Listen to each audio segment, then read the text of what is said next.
Good day. Thank you for joining us for today's news. If you find this helpful, please consider subscribing. We're here every day with calm, clear updates just for you. In the nail-biting final test against France, the All Blacks pulled off a 20-0 victory in Hamilton, completing a 3-0 series sweep. Despite early struggles and a host of lineup changes due to injuries, the team showed incredible resilience, calling a really good footy game that tested their character and adaptability.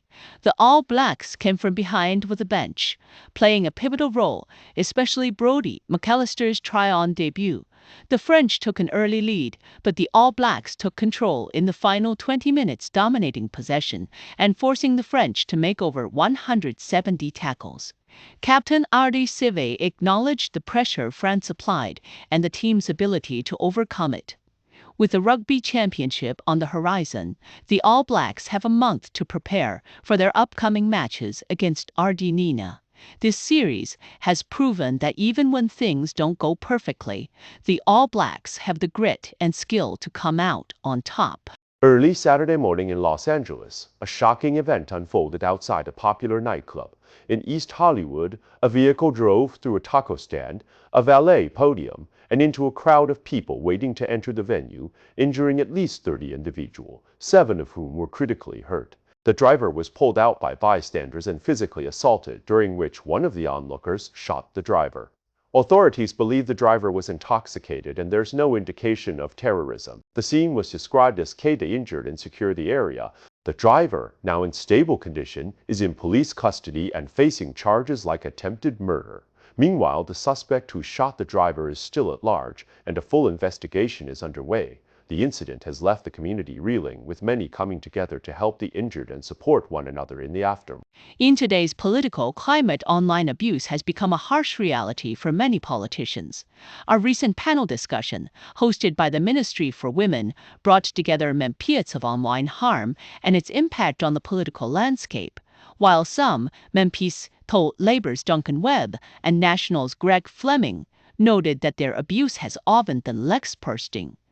National MP Nancy Liu shared a personal story of disinformation being spread about her marriage during an election campaign, highlighting the difficulty in combating toll. Labour MP Ingrid Leary pointed to a global trend of increased harm being directed at women in politics, both online and in person. Citing the discussion also touched on the role of political culture in normalizing toxic behavior and the need for MPs to lead by example in managing their online conduct. The parliamentary service, responsible for the safety of MPs, is working to improve protection measures, including risk assessments. As the political landscape continues to evolve, the safety and well-being of our elected officials remain a pressing concern, with the Free to Lead campaign marking an important step toward addressing these challenges. In a concerning development, Christchurch Hospital has turned to patients' families to help manage staffing shortages, placing the burden of patient care on relatives. This move has sparked of healthcare over the state or public healthcare in New Zealand, with the critical shortage helping members. Eldiet Chin from the New Zealand Nurses Organization emphasized that while family support is appreciated, it's not a substitute for trained staff. He highlighted the lack of proper training for healthcare assistants, making it even more difficult for families to step in the situation as part of a larger crisis. Hospitals across the country are struggling with severe staffing gaps, leading to contingency measures and even emergency shutdowns in some areas. As the crisis deepens, the call for increased funding and better staff training has grown louder, with many questioning whether the All Blacks emerged victorious in their third test against France with a 20-18 win. But the victory was marred by injury concerns for key players like Beauden Barrett, and Tyrell Lomax. Coach Scott Robertson faces the challenge of preparing for the Rugby Championship with these setbacks as the team looks to build on the ex-Tyrell Lomax. In the early hours of the morning, a shocking event unfolded in the heart of Hamilton, New Zealand. Just after midnight, a serious incident left one person dead and several others injured. The scene was quickly cordoned off by police with Alexandra Street, between Collingwood and Hood Street remaining under control this morning. Authorities have not yet confirmed the number of victims, but the impact of the event is already being felt by the community. The cordon part there were asked to report it. As police investigate, the city is left reeling from the tragedy, with residents expressing concern and sadness. This incident serves as a stark reminder of the unpredictability of life and the need for vigilance in public spaces. The community is now calling for justice and support for those affected as the investigation continues and the emotional fall begins to take its toll. The All Blacks' recent 2019 victory over France in Hamilton has been hailed as a win, but it's clear the team is still grappling with challenges. Despite the win, the performance was marked by a lack of fluidity and sharpness, raising questions about the team's depth and strategy. Coach Scott Robertson made several selection changes in an attempt to build a more sustainable squad, but these changes appear to have affected the team's cohesion and effectiveness on the field. The match highlighted the need for the All Blacks to refine their game management and attack structure, particularly for key players like Damian McKenzie and young talents like Quinn Tupea.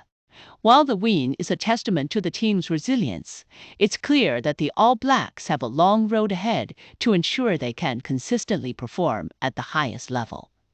Prime Minister Christopher Luxon has announced a major boost for New Zealand's infrastructure with $6 billion worth of projects set to start before the end of the year. These projects include hospital upgrades, road development to create around 27,000 jobs. The government has emphasized that this is just the beginning, with a long-term plan. Some projects are being kept under wraps for commercial reasons, but the overall goal is clear: to modernize New Zealand's infrastructure and stimulate economic growth with a mix of public and private sector gaps and deliver lasting benefits to communities across the country. This is a significant moment for New Zealand. As the governor said, the New Zealand government has launched a $6 billion infrastructure initiative, set to begin before Christmas, aimed at boosting economic growth and creating thousands of jobs. The plan includes new roads, school upgrades, and hospital redevelopments, which significant is expected to have a lasting impact on employment, economic growth, and quality of life in the Kampo. Gemma Kale is a St. John emergency call handler in New Zealand who has delivered 19 babies over the phone. Her work is vital in situations where time is of the essence and medical help is far away. Her most recent delivery was a miracle in itself, with the baby being born with the umbilical cord wrapped tightly around its neck. With Kale's calm guidance, the mother was able to deliver the baby safely. Kale's story is a powerful reminder of the importance of emergency service and the incredible. That's all for today's news. We appreciate your time. If you enjoyed this update, please consider subscribing. Your support helps us keep going.